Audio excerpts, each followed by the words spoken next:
હળ ધીંગાણે જેના માથડા મહાણે એવો પાડ્યો થઈને પૂજાવું ઘડવૈયા મારે ઠાકોરજી નથી થાવું। મિત્રો, ગુજરાતનો એક એવો વીર પુરુષ કે જે ગાયોને બચાવવા માટે, ગાયોની રક્ષા માટે પોતે પોતાના જીવનું બલિદાન આપીને વીર ગતિને પામ્યા અને આજે આખા વિશ્વમાં દાદા તરીકે પૂજાય છે। તો આવો જાણીએ વછરાજ સોલંકી એટલે કે વાછરા દાદાનો સંપૂર્ણ ઇતિહાસ। વર્ષો પહેલાની આ વાત છે। બહુચર માના બેસણા એવા બહુચરાજીથી 3 કિલોમીટર દૂર કાલરી ગામ આવેલું છે અને આ કાલરી ગામના ગરાસદાર હાથીજી સોલંકી એમને 2 દીકરા હતા। મોટા દીકરાનું નામ બલરાજ સોલંકી અને નાના દીકરાનું નામ વછરાજ સોલંકી।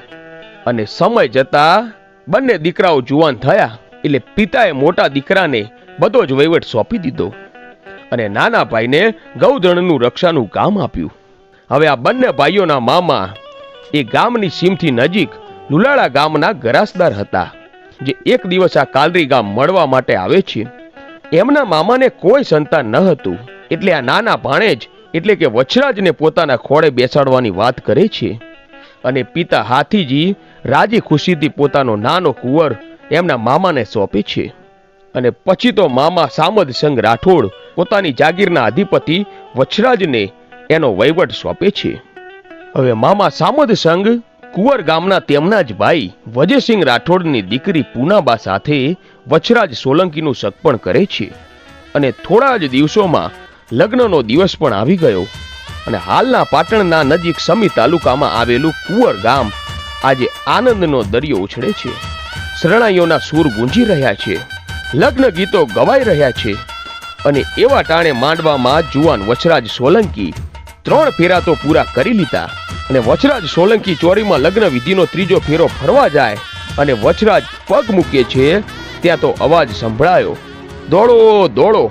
ગામનું ગૌધણ સુમરો લૂંટાળો હાકીને ચાલ્યો જાય છે। ઢોલ વાગ્યો અને વછરાજના કાને સંભળાય છે અને પગ થંભી ગયા। મોં ઉપરનો ઉલ્લાસ હળવો થયો અને આંખોમાં ક્રોધનો અગ્નિ જ્વાળા લાગ્યો। લગ્નના છેડા છેડીને તલવારના એક જ ઝાટકે તોડી અને કોઈ પણની રાહ જોયા વગર પોતાની રતન ઘોડી ઉપર છલાંગ મારી અને આંખોના પલકારામાં રતન તો વાયુ વેગે ઉપડી અને લૂંટારાઓનો પેટો થયો અને તલવાર અને ભાલાની બટા જતી બોલી મારો મારો ને કાપો કાપોની કિકિયારીઓ સંભળાવા લાગી અને ચારેય દિશામાં પવન વાવા લાગ્યા અને જાણે પ્રલય આવ્યો હોય એવી સ્થિતિ સર્જાઈ છે। અને એ દિવસે લૂંટારાઓ ગૌધણ પડતું મૂકીને ભાગ્યા અને વછરાજ ગાયોને વારી ફરી ગામમાં આવે છે અને હરખની હેલી મંડાણી અને ગોળ મહારાજે અધૂરો જે ફેરો હતો એ પૂરો કરવા માટે હાકલ કરી અને 3જો ફેરો ફરવા જ્યાં વર કન્યા આગળ ડગલા મૂકે ત્યાં વિધવા ચારણ દેવળબાઈ આવીને કહે છે કે વછરાજ, તને અમારા ઘણા ધન્યવાદ। તારા લીધે આખા ગામની ગાયો પાછી આવી, પણ મારી વેગળ ગાય ન આવી બાપ। અને મીટણ બાંધેલા વછરાજ સોલંકીએ એ માડીને કહ્યું કે માડી, તમે ખાતરી કરી? હા દીકરા, મેં બધે જ ખાતરી કરી, વગડા સામે નજર પણ કરી, પણ મને મારી વેગળ ગાય ક્યાંય દેખાતી નથી। વેગળ ગાય તો મારા કુટુંબનું માણસ ગણાય, વેગળ ગાય નહીં આવે ત્યાં સુધી હું અન્ન જળ નહીં લઉં। હે જુવાન, મારી ગાય મારે આગણે લાવ। અને દેવલબાઈ આવી જ્યાં વાત કરી અને પછી તો ધર્મ કાંજે ધીંગાણા કરે એવો વીર વછરાજ એને હાકલ મારી કે હે ગોળ મહારાજ, થંભાવી દો આ વિધિને। હવે તો હું આઈની ગાયને પાછી લાવું ને ત્યારે જ બાકીની વિધિ પૂરી કરજો। અને આવું બોલી અને રતન ઘોડી ઉપર અસવાર થઈને ઉપડ્યો અને થોડી વારમાં એનો લૂંટારાઓનો સાથે ભેટો થયો અને કહેવાય છે કે 18 લૂંટારાઓને ધડથી વધેરી નાખ્યા અને લૂંટારાઓ પણ ભાગ્યા। પણ એક જણે વછરાજને પાછળથી તલવારનો ઘા કર્યો અને વછરાજ દાદાનું મસ્તક પડ્યું। પણ અહીં એક અદ્ભુત ઘટના ઘટી કે મસ્તક પડ્યું અને છતાંય પણ ધડ લડતું રહ્યું અને આ જોઈને દુશ્મનોને લાગ્યું એટલે વેગળ ગાયને પડતી મૂકીને દુશ્મનો ભાગ્યા અને પછી ધડ જજુંબો સુધી લડતું રહ્યું। અને આ બાજુ દેવલબા અને પૂનાબા બંને પાછળ પાછળ આવ્યા અને જોયું તો વછરાજનું ધડ વાછરા બેટ ઉપર લડતું હતું અને મસ્તક ઓખરી બેટ પાસે પડેલું। અને પછી તો ગામ લોકો, જાનૈયા અને માંડવિયાઓ અને કાલરી ગામનો હીરો ઢોલી પણ ત્યાં આવી પહોંચ્યો અને વછરાજની વીરતાને વંદન કર્યા.